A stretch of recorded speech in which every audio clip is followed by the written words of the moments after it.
Meus queridos irmãos e irmãs, expresso-lhes todo o meu amor. Sinto-me humilde pela responsabilidade de falar-lhes, mas também grato pela oportunidade de fazê-lo.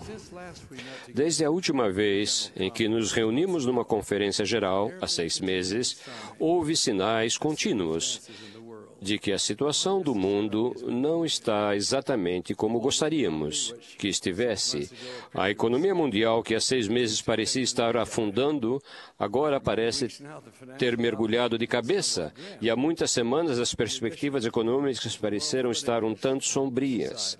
Além disso, o esteio moral da sociedade continua decaindo, ao passo que aqueles que procuram salvaguardar esse alicerce são muitas vezes ridicularizados e às vezes combatidos e perseguidos. Continuam a haver guerras, catástrofes naturais e infortúnios pessoais.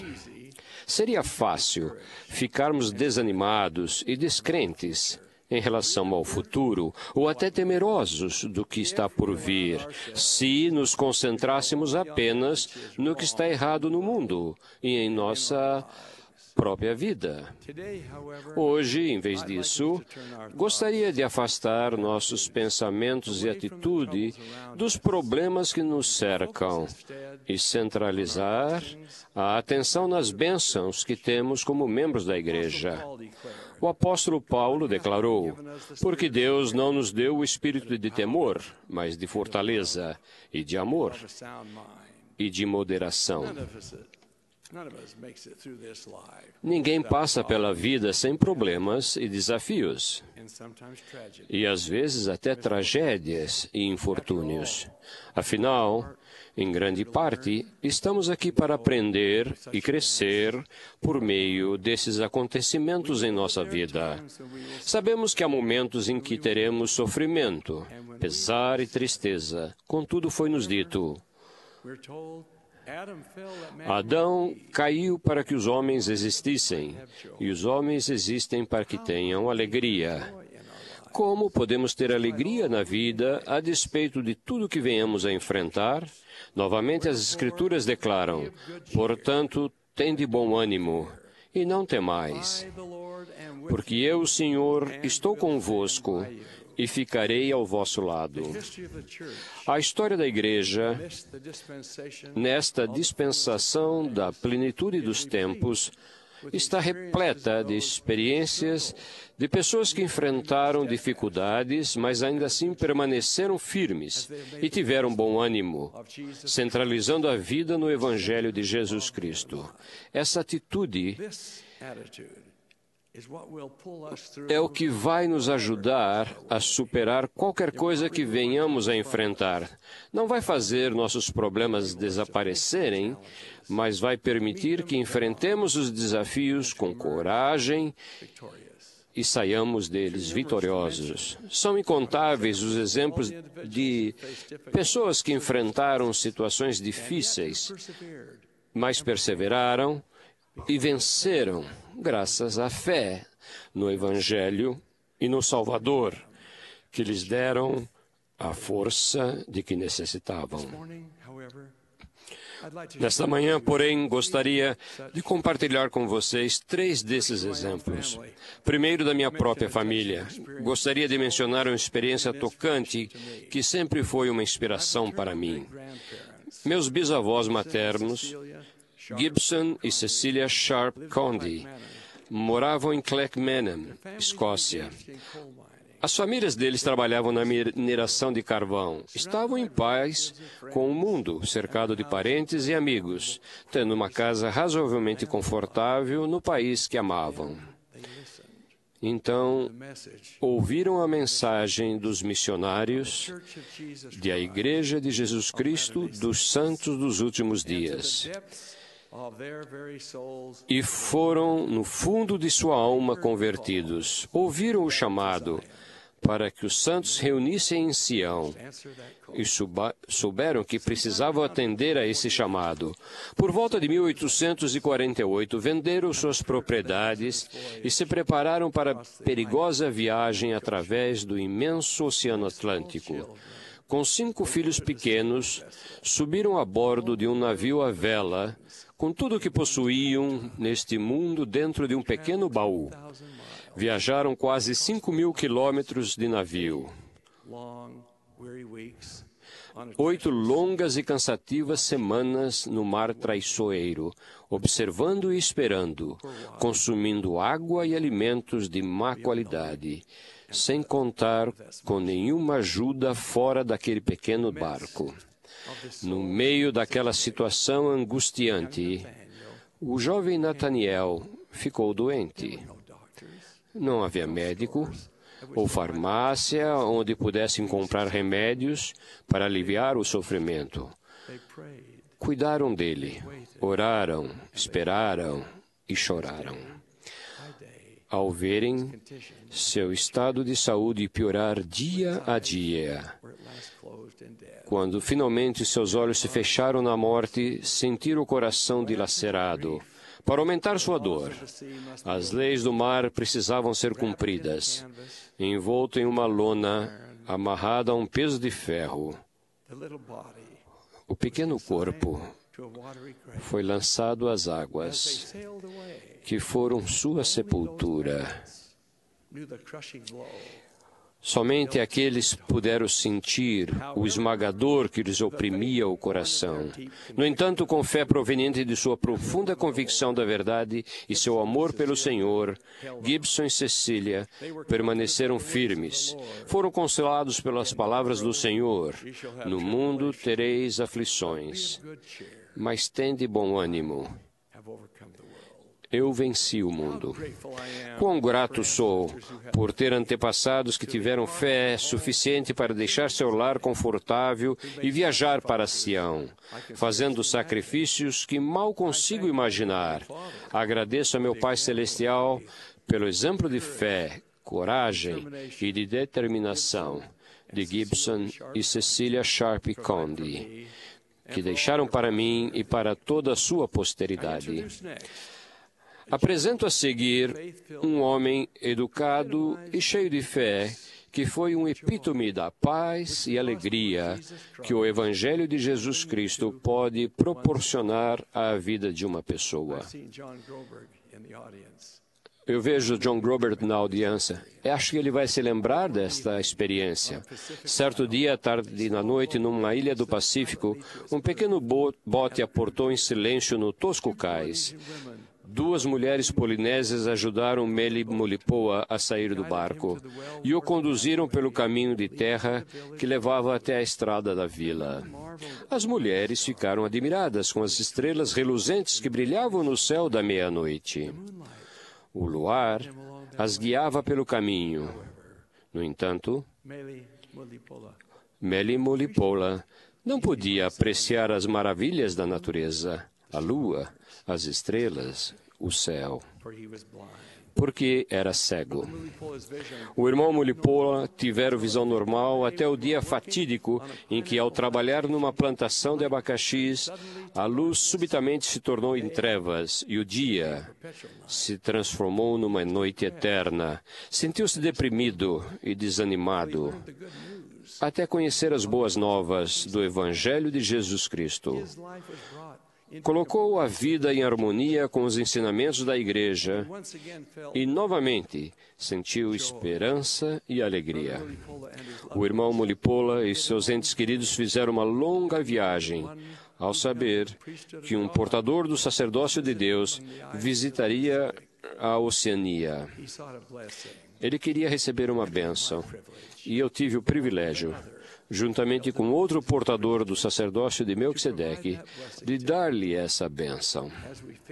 Ao terminar, percebi que lágrimas rolavam de seus olhos sem visão, correndo pelo rosto moreno e pingando em sua roupa nativa. Ele caiu de joelhos e orou: ó Deus, Tu sabes que sou cego. Teus servos me abençoaram para que eu recuperasse a visão. Quer em tua sabedoria eu veja luz ou trevas durante todos os dias de minha vida. Eu te serei eternamente grato pela veracidade de teu Evangelho, que agora vejo e que proporciona a luz da minha vida. Ergueu-se e, sorrindo, agradeceu-nos por ter lhe dado a bênção. Em seguida, foi-se embora na calada da noite. Em silêncio chegou, em silêncio partiu. Mas jamais me esquecerei de sua presença, que me fez refletir nesta mensagem do Mestre. Eu sou a luz do mundo. Quem me segue não andará em trevas, mas terá a luz da vida. Meus irmãos e irmãs, todos temos essa luz na vida. Não estamos abandonados e sozinhos, por mais escuro que seja nosso caminho. Gosto imensamente dessas palavras escritas por M. Louise Haskins. Eu disse ao homem que estava junto ao portão do ano: dê-me luz, para que eu possa caminhar com segurança para o desconhecido. Mas ele respondeu: saia para o meio das trevas e pegue a mão de Deus. Isto será melhor para você do que uma luz, e mais seguro do que um caminho conhecido. O relato de meu último exemplo de pessoa que perseverou e, por fim, venceu, a despeito de situações extremamente difíceis, começa em Elder Woodruff, na Prússia Oriental, depois da Segunda Guerra Mundial. Por volta de março de 1946, menos de um ano após o final da guerra, Ezra Taft Benson, que na época era membro do Quórum dos 12, acompanhado por Frederick W. Babel, recebeu o encargo especial de viajar pela Europa com o intuito específico de reunir-se com os santos, avaliar suas necessidades e prover-lhes assistência. O Elder Benson e o irmão Babel contaram mais tarde, com base no testemunho que ouviram, a experiência pessoal de uma irmã da igreja que foi parar numa região que já não era controlada pelo governo do país em que ela morava. Ela e o marido tiveram uma vida de sonho na Prússia Oriental. Teve início, então, a Segunda Guerra Mundial. Durante sua vida, seu amado e jovem marido foi morto nos últimos dias das terríveis batalhas travadas em seu país de origem, deixando-a sozinha para cuidar dos 4 filhos. As forças de ocupação determinaram que os alemães da Prússia Oriental deveriam ir para a Alemanha Ocidental procurar um novo lar.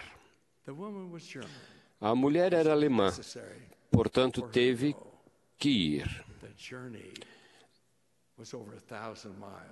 Era uma viagem de mais de 1.600 quilômetros e ela não tinha como fazê-la, a não ser a pé. Foi-lhe permitido carregar apenas alguns pertences básicos que conseguiu colocar em seu pequeno carrinho de rodas de madeira. Além dos filhos e uns poucos pertences, ela levava consigo uma vigorosa fé em Deus e no Evangelho, revelado ao profeta moderno Joseph Smith. Ela e os filhos começaram a viagem no final do verão, sem comida nem dinheiro. Foi obrigada a coletar seu sustento diário nos campos e nas florestas, ao longo do caminho. Enfrentou constantes perigos ao deparar-se com refugiados em pânico. À medida que os dias se tornaram em semanas e semanas em meses, a temperatura caiu abaixo de 0. Cada dia, ela seguiu trôpega, andando sobre o solo congelado, com sua filha caçula, um bebê, nos braços. Seus outros 3 filhos seguiam-na com dificuldade, e o mais velho, de 7 anos, puxava o carrinho de madeira, contendo seus pertences. Tiras velhas de sacos de estopa envolviam seus pés, provendo a única proteção para eles, já que os sapatos havia muito tinham se desintegrados. Contavam apenas com casacos leves e puídos, que lhes cobriam as roupas leves e rotas, como única proteção contra o frio. Pouco depois começou a nevar, e os dias e as noites se tornaram um pesadelo. À noite, ela e as crianças procuravam algum tipo de abrigo, um celeiro ou um barracão, e se aninhavam uns aos outros, com pouca coberta sobre eles. E ela se esforçava constantemente para expulsar da mente o terrível temor de que pereceriam antes de chegar a seu destino. Então, certa manhã, algo inimaginável aconteceu. Ao acordar, sentiu um calafrio no coração. O corpinho da filha de 3 anos estava frio e inerte. E ela percebeu que a morte havia levado a criança. Embora estivesse arrasada com o sofrimento, sabia que precisaria pegar os outros filhos e prosseguir a viagem. Antes, porém, usou a única ferramenta, uma colher de mesa, para cavar uma sepultura no chão congelado para sua preciosa filhinha. A morte, porém, seria sua companheira constante durante toda a jornada. Seu filho de 7 anos morreu, ou de fome ou de frio, ou ambos. Novamente, sua única pá era a colher. E novamente ela cavou por várias horas para depositar carinhosamente os restos mortais dele na terra. Em seguida, seu filho de 5 anos também morreu, e novamente ela usou a colher como pá. Seu desespero era devastador. Só lhe restara sua pequena filha bebê, que estava com a saúde debilitada. Por fim, ao chegar ao fim da jornada, o bebê morreu em seus braços. Ela havia perdido a colher, por isso, hora após hora, cavou o solo congelado com suas próprias mãos por várias horas. Sua dor se tornou insuportável. Como conseguiria ajoelhar-se na neve ao lado da sepultura de sua última filha? Tinha perdido o marido e todos os filhos. Havia perdido todos os seus bens terrenos, seu lar e até seu país natal. Nesse momento de terrível angústia e total desespero, sentiu que seu coração literalmente se despedaçava. Em desespero, imaginou como daria fim à própria vida, como muitos de seus compatriotas estavam fazendo. Seria muito fácil pular de uma ponte das redondezas, pensou ela, ou jogar-se na frente de um trem. Então, quando esses pensamentos a atormentavam, algo dentro dela lhe disse: ajoelhe-se e ore.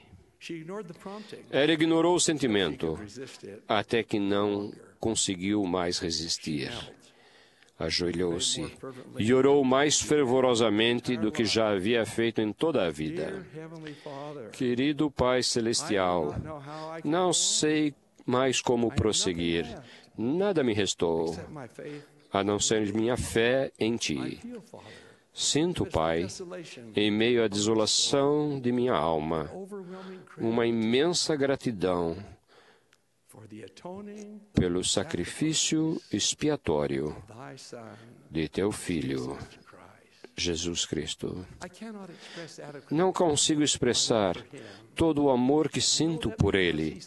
Sei que por Ele ter sofrido e morrido, eu viverei novamente com minha família. E sei que porque Ele ter rompido as cadeias da morte, eu verei meus filhos de novo e terei a alegria de criá-los. Embora nesse momento eu não tenha desejo de viver, eu o farei para que possa reunir-me com eles como família e retornarmos juntos à tua presença. Quando ela finalmente chegou a seu destino em Karlsruhe, Alemanha, estava muito magra. O irmão Babel disse que o rosto dela tinha uma coloração roxo acinzentado. Os olhos estavam vermelhos e inchados e as articulações salientes. Estava, literalmente, em estado avançado de desnutrição. Numa reunião da igreja realizada pouco depois, ela prestou um glorioso testemunho, declarando de que todas as pessoas que sofriam em seu triste país, ela era uma das mais felizes, porque sabia que Deus vive, que Jesus é o Cristo, e que Ele morreu e ressuscitou para que todos possamos viver novamente. E testificou que sabia que se continuasse fiel e leal até o fim, ela se reuniria com aqueles que havia perdido e seria salva no reino celestial de Deus. Lemos nas Santas Escrituras: eis que os justos, os santos dos santos de Israel, os que tiveram acreditado nele, os que tiveram suportado as cruzes do mundo, herdarão o reino de Deus, e sua alegria será completa para sempre. Testifico a vocês que as bênçãos que nos foram prometidas são imensuráveis.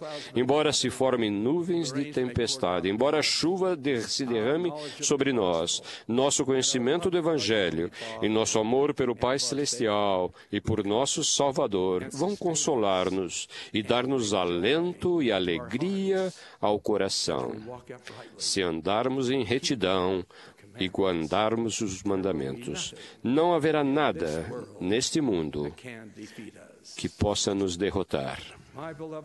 Meus irmãos e irmãs amados, não temam. Tenham bom ânimo. O futuro é tão brilhante quanto sua fé. Declaro que Deus vive e que Ele ouve e atende às nossas orações. Seu Filho Jesus Cristo é nosso Salvador e nosso Redentor. As bênçãos do céu estão reservadas para nós, em nome de Jesus Cristo. Amém.